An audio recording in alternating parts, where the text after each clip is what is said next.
को हम बढ़ाते हैं तो हमेशा जीवन में शांति तो बनी रहेगी, प्रेम बना रहेगा, ज्ञान बना रहेगा। तो पिछली बार जब हमने पढ़ा, समझा कि वो जो हमारा सच्चा स्वरूप है वो क्या है। तो गीता में लिखा है कि सच्चा स्वरूप जो हमारा है वो समय के पार है, समय के अंदर नहीं। वो कल भी था, आज भी है, कल भी रहेगा। तो जो वस्तु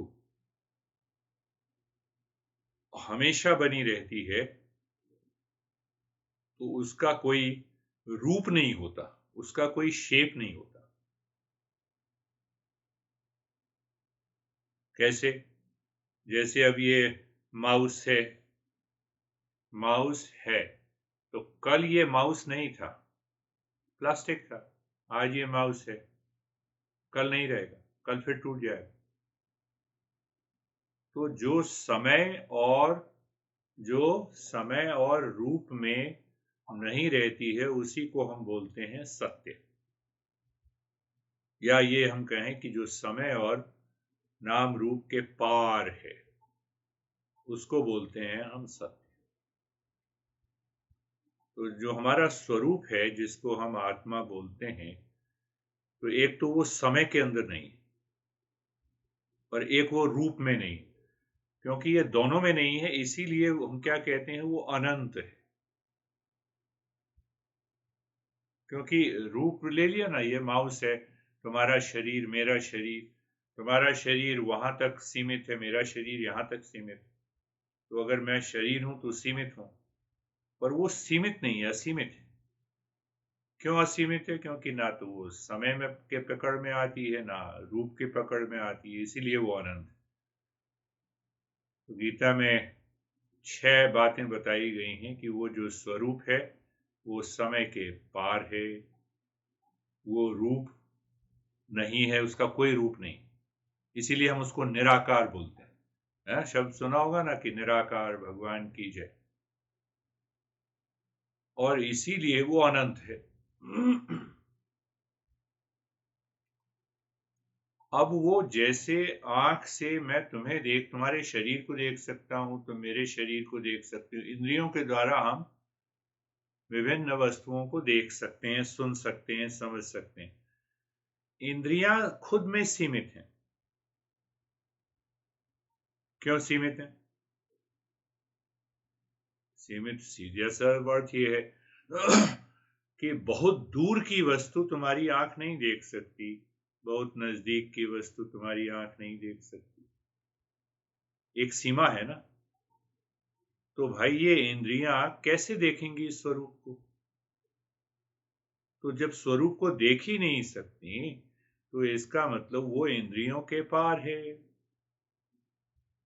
इंद्रियों के द्वारा उसको जाना नहीं जा सकता। उसको जानने के लिए हमारी जो परंपरा है, हम कहते हैं उसको जानने के लिए हम कैसे जाने? शास्त्रों को पढ़कर उसको जाने, अनुभव कर सकते। अब उसमें कोई बदलाव नहीं आता, कभी नहीं बदलती, कोई मॉडिफिकेशन है ही नहीं, हमेशा बनी रहेगी। शरीर आए और जाए, वो हमेशा बनी। उसी स्वरूप की खोज जो है, सारा योग है, तंत्र है, मंत्र है, ध्यान की प्रक्रिया है।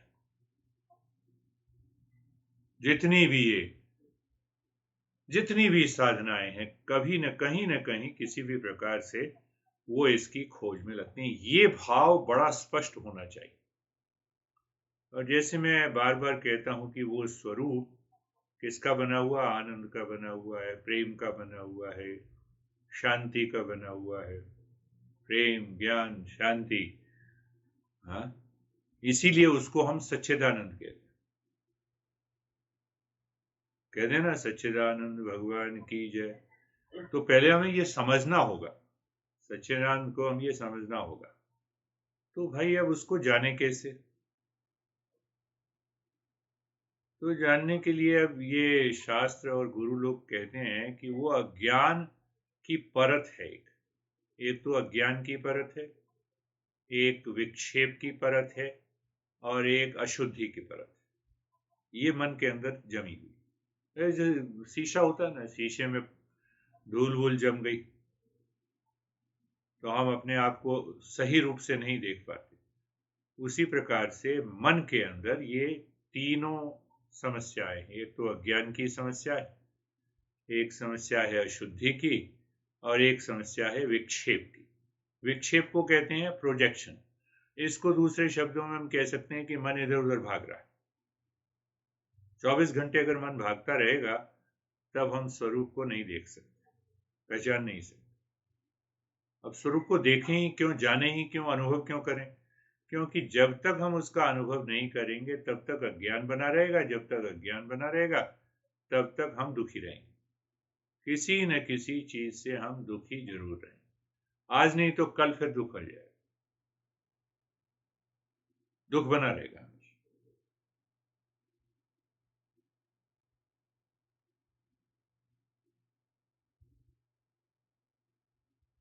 तो इन तीनों अशुद्धियों, एक अशुद्धि, एक विक्षेप और एक अज्ञान को अगर हम बाहर निकाल देते हैं, दूर कर लेते हैं, तो वो स्वरूप जो है वो हमेशा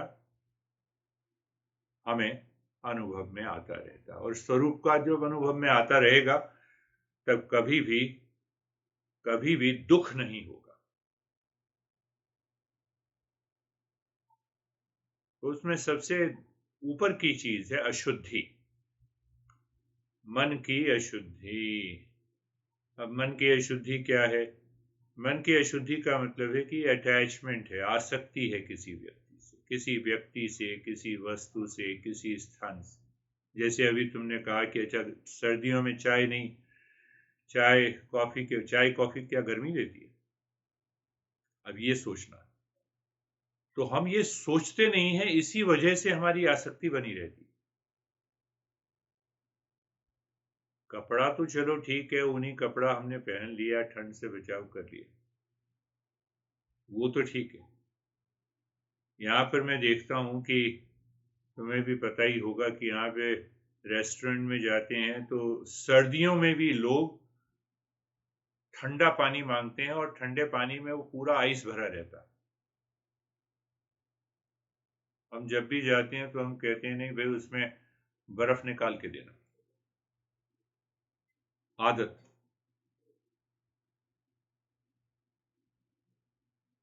तो आदत आती है कि जो मैं वस्तु को मैं पसंद करता हूं उसके प्रति आसक्ति हो गई, जिस वस्तु को पसंद नहीं है उसके प्रति अनासक्ति हो गई। तो मन की जो अशुद्धियां हैं वो शुरुआत होती हैं पसंद नापसंद से, फिर आसक्ति और अटैचमेंट और डिटैचमेंट हो गया। अटैचमेंट डिटैचमेंट से क्या हो जाता है? इच्छा उत्पन्न होती है। इच्छा जब उत्पन्न होती है तो अब ये इच्छा है क्या? इच्छा एक विचार है। विचार है शब्दों से बना। तो ये विचार क्या कहती है? ये विचार कहती है कि बाहर की वस्तुओं में सुख है। बाहर की वस्तु अगर मुझे मिल जाती है तो उसमें शांति है। इस भोजन से मुझे शांति मिलेगी, खाने से मुझे आनंद मिलेगा। इसको कहते हैं विक्षेप। अशुद्धि क्या हो गई? अटैचमेंट डिटैचमेंट हो गई। अब क्या हो गया कि मेरा मन ये कहता है कि ये चीजें खानी है, ये चीज पहननी है, ये चीज मुझे चाहिए, जिससे कि मन बाहर की ओर भाग रहा है। क्यों भाग रहा है? तो अगर इसकी खोज करें तो हमें पता लगता है कि वो बाहर इसीलिए भाग रहा है कि उसे लगता है कि इस वस्तु, व्यक्ति, स्थान में शांति है। इस खाना खाने से मुझे शांति मिलेगी, खुशी मिलेगी।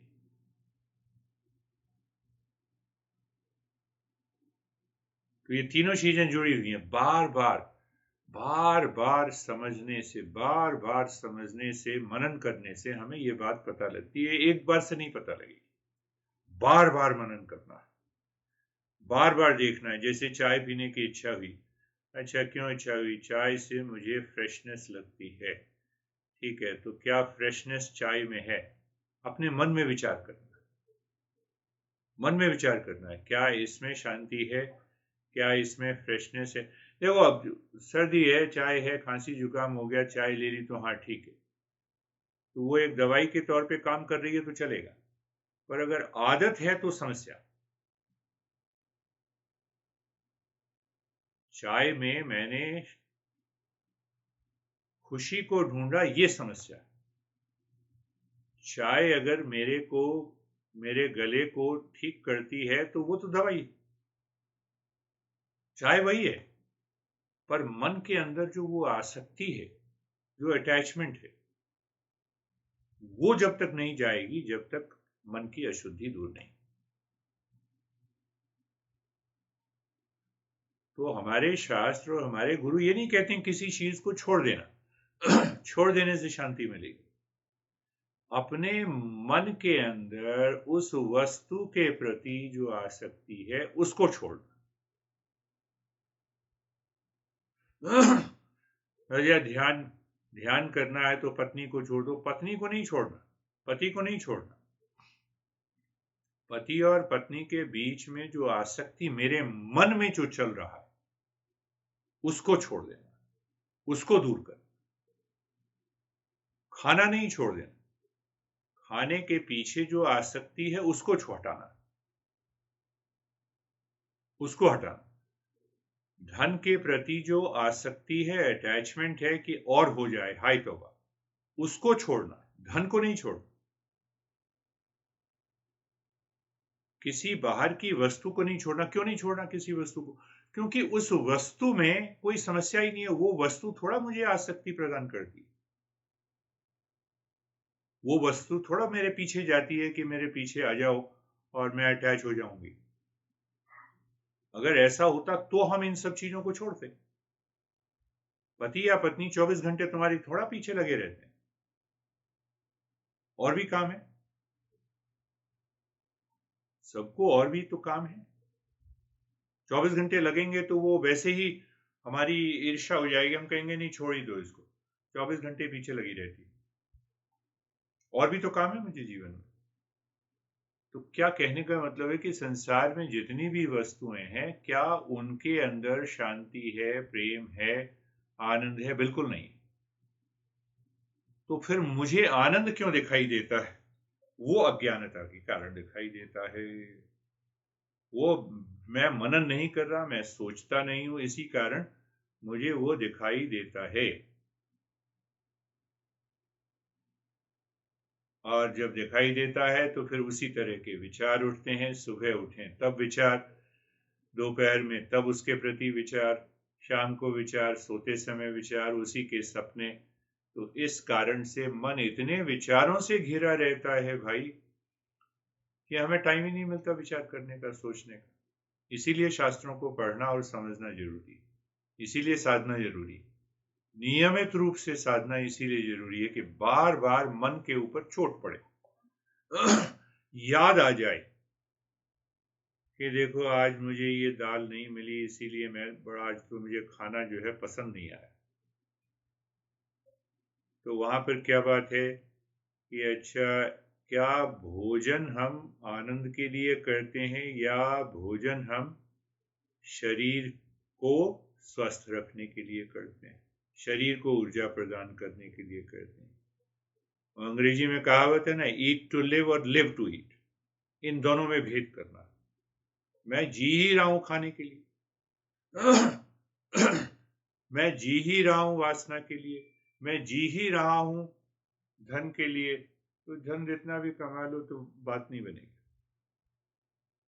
तो जब तक ये जुड़ाव मन भागा दौड़ी में लगा रहेगा बाहर की चीजों में, तब तक मन अशांत रहेगा,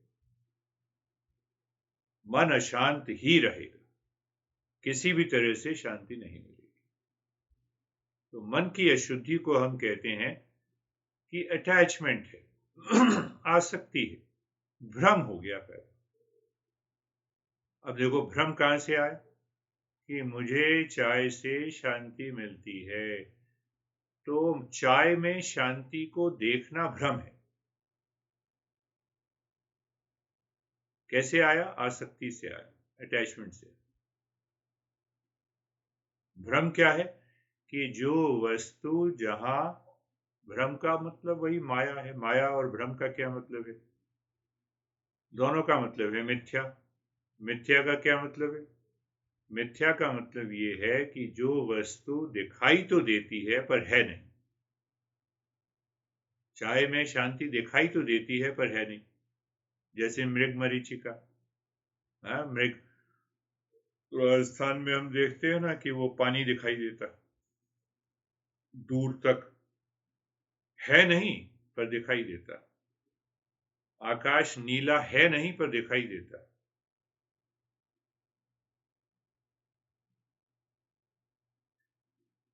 तो एक के बाद एक मन की अशुद्धि बढ़ती चली जाती है, भ्रम पैदा होता चला जाता है। फिर हम उसी भ्रम और अशुद्धि में जीते चले जाते हैं तो दुखी होते रहते हैं। स्वरूप को जानने के लिए हमारे मन का शुद्ध होना बड़ा जरूरी है। मन अगर शुद्ध नहीं होगा तो सवाल ही नहीं पैदा होता कि हम स्वरूप को जान सकें। और एक तरफ अगर मन शुद्ध हो जाता है तो हमारे पर्सनल लाइफ में, प्रोफेशनल लाइफ में और सोशल लाइफ में उसका फायदा होगा। व्यक्तिगत जीवन में हम शांत हो जाएंगे, हमारे संबंधों में शांति आ जाएगी, हमारे प्रोफेशनल व्यवसायिक जीवन में हम शांति से काम करना शुरू कर देंगे। क्रिएटिविटी, दोनों तरफ से लाभ। तो मन का शुद्ध होना बहुत ही जरूरी है। एक बात ये तो हुई व्यावहारिक बात, पर मन के शुद्ध होने के बाद ही हमारी बुद्धि के अंदर स्वरूप का ज्ञान बैठ पाएगा, नहीं तो नहीं बैठता, कितना भी हम सुन लें समझ लें। मन का शुद्ध होना बहुत ही जरूरी है भाई। मन जितना ज्यादा शुद्ध होगा उतना बुद्धि के अंदर वो ज्ञान और वो समझ पैदा होगी। नहीं तो हम सुन लेंगे फिर भूल जाएंगे। हम सुन लेंगे, क्यों भूल जाएंगे? क्योंकि मन फिर उसी आसक्ति में चला जाएगा। अच्छा अच्छा, हमने सुन लिया स्वरूप है, स्वरूप बिना शांति का है, शांतिमय है। अच्छा चलो चाय पी लेते हैं, जरा शांति मिले, बाद में सोचेंगे शांति की बात। फिर मन चूक गया, मन चूक गया, मन चूक गया।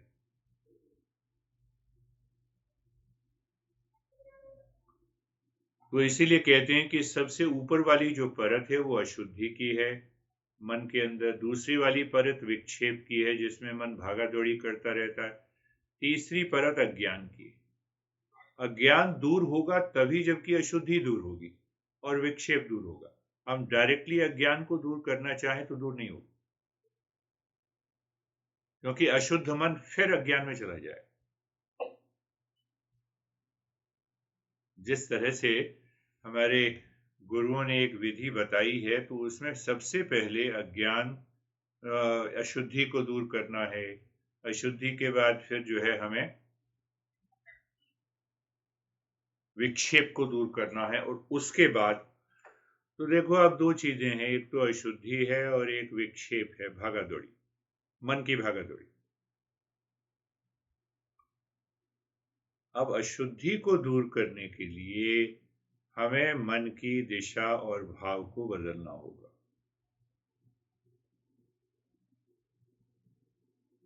और विक्षेप को दूर करने के लिए उपासना और ध्यान की प्रक्रिया। अशुद्धि तो एक तो समझ चाहिए अशुद्धि को दूर करने के लिए। हमने ये समझ लिया ये सारी अशुद्धियां, तो अशुद्धि को दूर करने के लिए सबसे बड़ा, उसकी चर्चा हम करेंगे आज, मैं थोड़ा सा परिचय दे देता हूं। मन की अशुद्धि दूर करने के लिए है कर्म योग। विक्षेप को दूर करने के लिए है उपासना, और अज्ञान को दूर करने के लिए है कि बार बार श्रवण करना, मनन करना, निधिध्यासन। निधिध्यासन यानी ध्यान करना। वापस आते हैं शुद्धि को दूर करने के लिए हमें कर्मयोग। ये कर्मयोग क्या बोला? तो कर्मयोग को लोगों ने गलत समझा है। कर्म हम करते हैं ना, सुबह से तुमने बहुत सारे कर्म किए, एक्शन किए, बाथरूम गए, फिर बात की, पत्नी से बातचीत की, बेटे से बातचीत की, ये सारे कर्म हो गए। अब इसमें योग जोड़ दें तो कर्मयोग हो जाएगा। तो योग कैसे जोड़ें? तो योग है मन की अंदर की अवस्था, एटीट्यूड ऑफ द माइंड, और कर्म बाहर। तो हमारे शास्त्र ये नहीं कहते कि तुम क्या करते हो हम उसके ऊपर कंट्रोल करेंगे। आप जो व्यवसाय में हैं, जो काम करते हैं, वो करते रहें। उस कर्म के प्रति अपने भाव को बदलना है।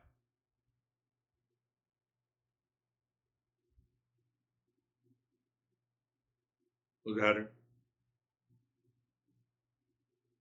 मैं ये कार्य ईश्वर के लिए कर रहा हूं,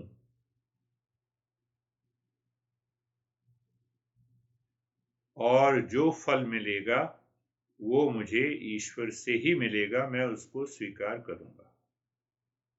तो अंदर क्या हुआ भाव? अंदर भाव ये हुआ कि वो मैंपन जो है, अहंकारपन नहीं रहा। इसकी चर्चा हम आगे करेंगे, आज थोड़ा सा परिचय में दे रहा हूं।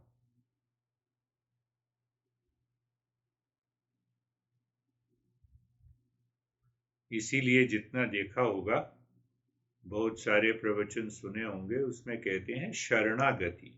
हमने अपने सारे कर्मों को मन से ईश्वर को समर्पित कर दिया। तुम ध्यान करते थे जिसमें मैं कहता था जो मैं हूं, जो मेरा है और जो मेरे पास है, वो सब ईश्वर को समर्पित। पिछले साल हमने ध्यान की एक प्रक्रिया की थी, मैंने कर्मयोग का नाम नहीं लिया। मन के अंदर भाव और बाहर कर्म जो हम कर रहे हैं वो ईश्वर को समर्पित हो। कोई भी कर्म हो, छोटा हो बड़ा, उसकी चर्चा हम और अलग ढंग से करेंगे कि वो जब तक वो नहीं होगा, जब तक मन की अशुद्धि नहीं। और उपासना, उपासना का मतलब ये है कि ईश्वर के प्रति शरणागति। अब ये पूछें कि भाई ईश्वर के प्रति हम शरण में क्यों जाएं?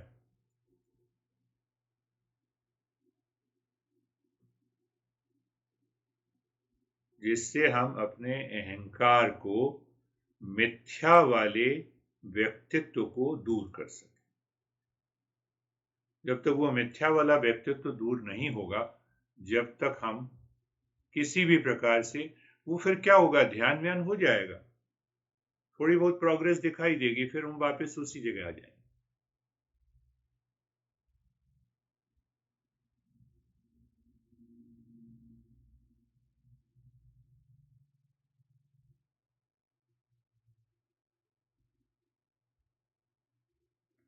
तो इसलिए पिछले पिछले दिनों से हम जो सूत्र की बात कर रहे हैं, तो पहले सूत्र में हमने बातचीत ये की, समझा ये कि उस स्वरूप को जानने के लिए, स्वरूप जो है घेरा हुआ है तीन परतों से, अशुद्धि से घिरा हुआ है, विक्षेप से घिरा हुआ है, और शायद मैंने बात की थी वो उसकी गिफ्ट की। ईश्वर ने हमें एक गिफ्ट दी है, उस गिफ्ट का नाम है स्वरूप। तो जब तुम किसी को गिफ्ट देते हो या तुम्हें गिफ्ट मिलती है, तो वो बक्से में लिपटी रहती है, बाहर एक सुनहरा चमकीला सा रहता है पदार्थ, पेपर रहता है, चमकीला बहुत लगता है, पर गिफ्ट अगर देखनी है तो उस चमकीले को फाड़ फोड़ के बाहर फेंक देते। अशुद्धि जो है, हमारे मन की अशुद्धि, संसार में बहुत ज्यादा चमक देती।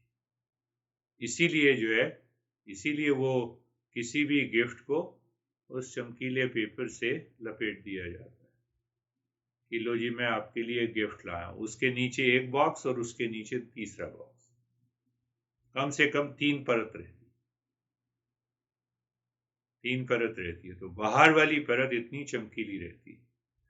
तो उसी प्रकार ईश्वर ने जो हमें गिफ्ट दिया है स्वरूप का, जो आनंद स्वरूप है, उसके ऊपर भी ये 3 लेयर लगी हुई, और सबसे बाहरी लेयर जो है, सबसे बाहरी परत है गिफ्ट, वो इतनी चमकीली दिखाई देती है। बाहर संसार बहुत चमकीला दिखाई देता है कि आज इतना हो जाएगा तो शांति मिल जाएगी, आज ये काम हो जाएगा तो शांति मिल जाएगी, आज ये काम, इस वस्तु में मैंने सुख और शांति देखी है। वो इतनी चमक धमक है बाहर की वस्तुओं हमें दिखाई देती है।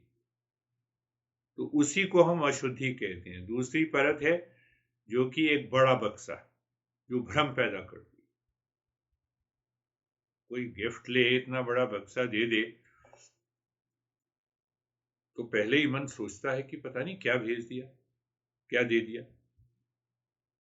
और उस बड़े बक्से को खोलो तो इतना छोटा निकलता, कुछ पता ही नहीं रहता कि क्या है अंदर। तो अंदर क्या है, वो अज्ञान की स्थिति, अज्ञान की स्थिति।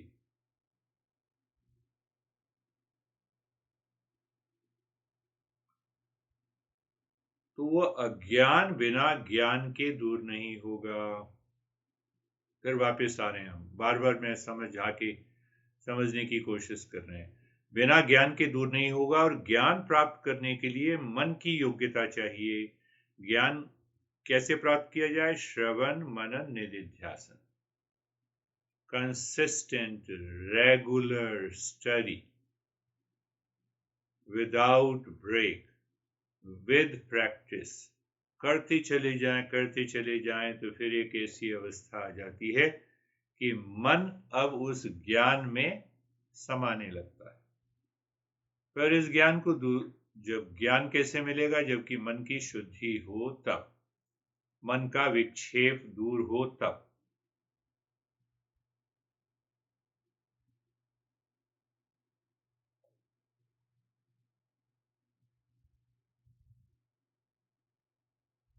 मन का विक्षेप जब दूर होगा तब। ये दो बातें।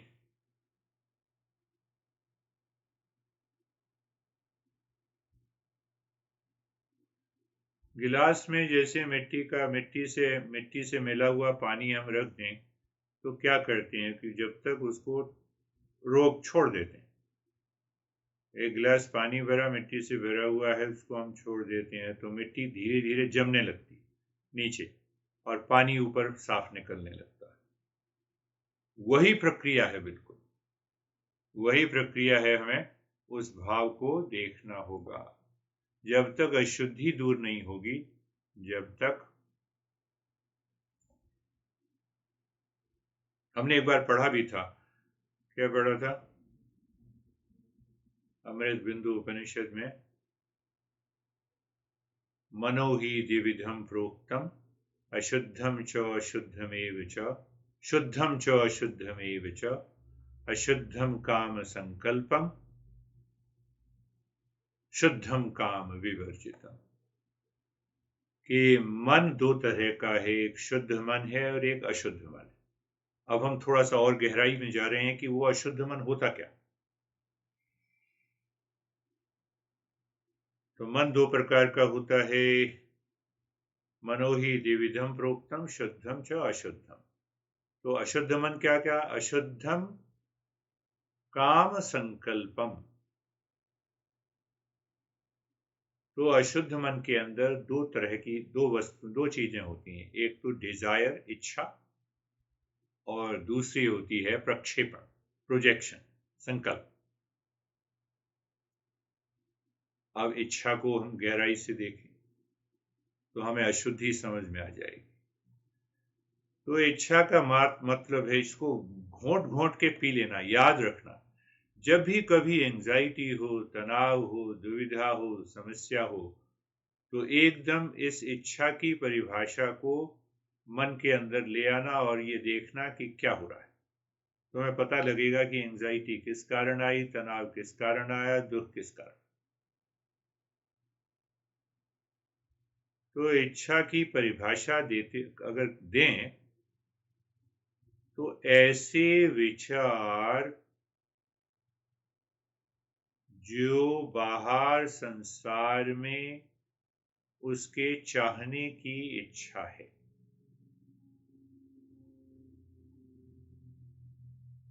दूसरी बात दूसरी तरीके से देखें कि इच्छा का मतलब ये है कि मन स्वयं को न जानकर बाहर किसी वस्तु, व्यक्ति, स्थान की इच्छा करता है। किस लिए? पहली ये बात। दूसरा फैक्टर ये है कि क्यों इच्छा करता है? क्योंकि मुझे उस व्यक्ति, वस्तु, स्थान से शांति, प्रेम, ज्ञान मिलेगा। दूसरी बात। तीसरी बात कि जब मुझे उस वस्तु, व्यक्ति, स्थान से प्रेम, आनंद और ज्ञान मिलेगा तो मेरा मन ये कहता है कि तुम्हारे अंदर तो वो प्रेम ज्ञान है ही। तीसरी बात। चौथी बात कि जब वो मेरे अंदर है ही नहीं प्रेम, ज्ञान और आनंद, और मैं बाहर प्रयास कर रहा हूं तो मुझे उसके लिए प्रयास करना पड़ेगा। और मन इसी चारों बातों में खो जाता है।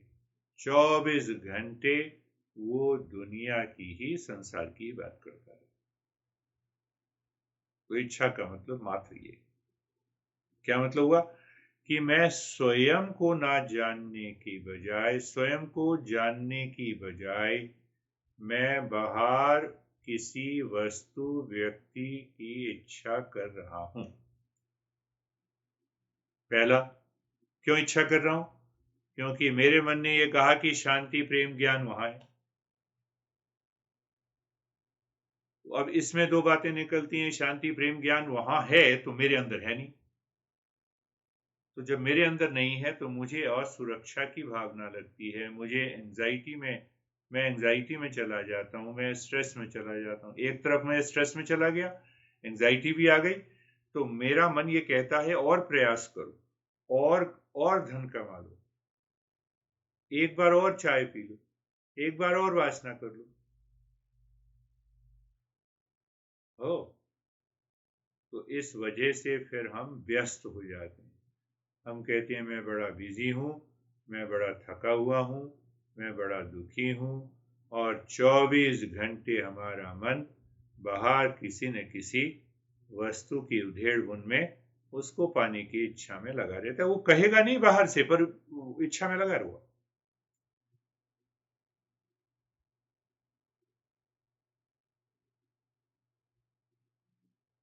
ये विचार मन में, कौन सा कोई भी ऐसा विचार मन में अपने को छोड़कर बाहर किसी वस्तु, व्यक्ति, इच्छा को पाने में लगा रहता है। क्यों लगा रहता है? इसीलिए लगा रहता है कि उसे उस वस्तु, व्यक्ति, स्थान में प्रेम, आनंद, सुख और शांति दिखाई देती। अब ये दिखाई देती है तो ये भ्रम पैदा हो गया। तो एक तरफ बाहर सुख और शांति है, मेरे अंदर अशांति। तो मुझे अपनी अशांति को पूरा करने के लिए मुझे उसके लिए प्रयास करना पड़ेगा।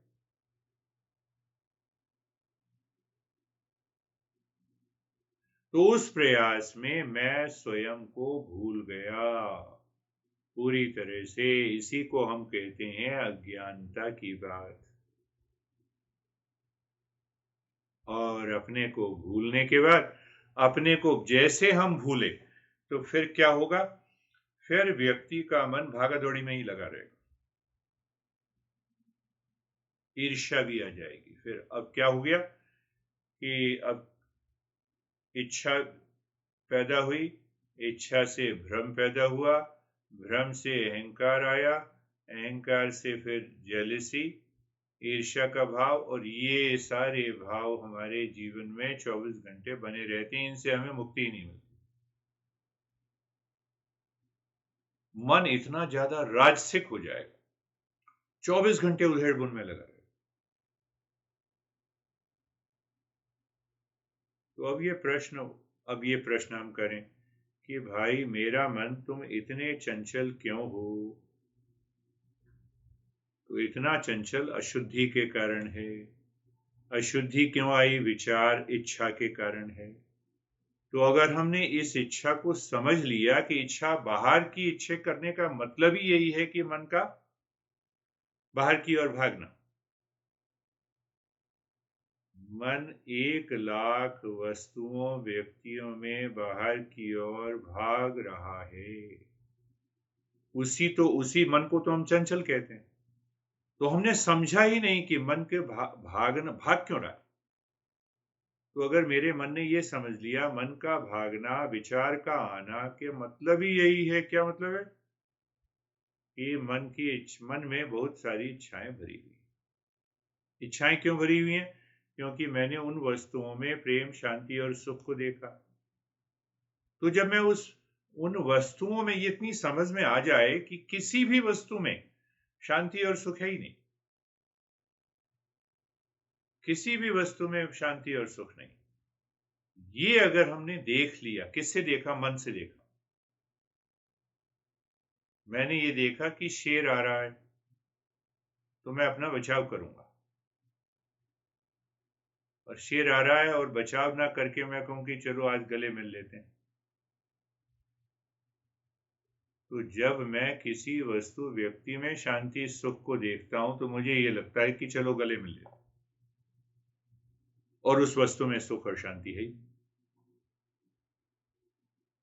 और अंत में फिर हमें वो अशुद्धि, मन की गहरी परत बनती चलती जाती है, और फिर हम दुखी होते चले जाते हैं कि आज इसने ऐसा किया। तुमने कहा कि ये मेरा बड़ा अच्छा दोस्त है, और कुछ दिनों के बाद वो दोस्त दुश्मन बन गया। तो अब वो दोस्त क्यों बना? तो मैंने ये देखा कि मेरी इच्छा पूरी हो रही, इसीलिए दोस्त। मेरी इच्छा पूरी नहीं हो रही, तो दुश्मन हो गया। पहले दिन दोस्त, दूसरे दिन दुश्मन हो गया।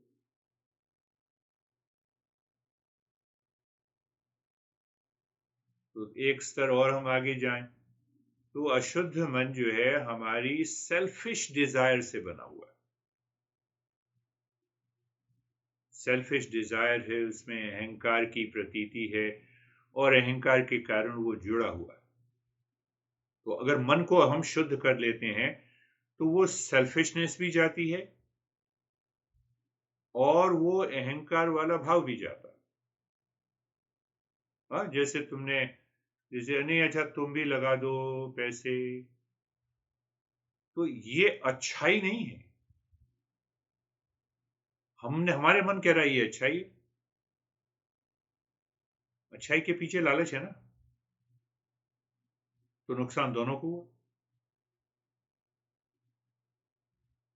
अब वो तो भला मानस हो कि कोई व्यक्ति नुकसान होने के बाद भी साथ रहे,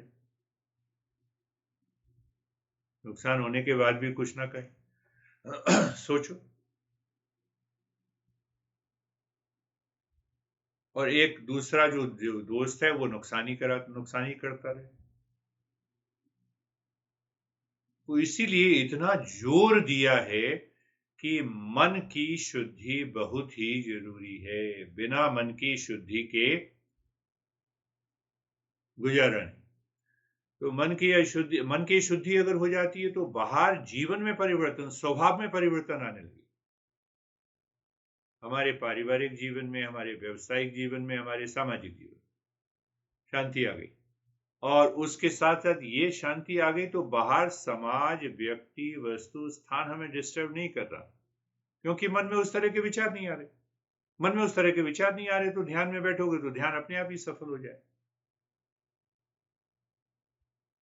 तो इसका ये मतलब नहीं है कि कमाना नहीं है, व्यवसाय नहीं करना है, नौकरी नहीं करनी है, सब करना है। हमने क्या देखा कि सब काम करने हैं। तो यो अध्यात्म हमें क्या सिखाता है कि उसको करने का तरीका क्या हो। अशुद्ध मन से नहीं करना। मन शुद्ध बना रहे, जो भी काम करना है तब भी मन शुद्ध बना रहे। और अगर शुद्ध नहीं बना रहता तो अहंकार का भाव आ जाएगा, क्रोध का भाव आएगा, ईर्ष्या का भाव आएगा, आसक्ति का भाव आएगा। और ऐसा मन 24 घंटे हमेशा ही चंचल बना रहता है भाई,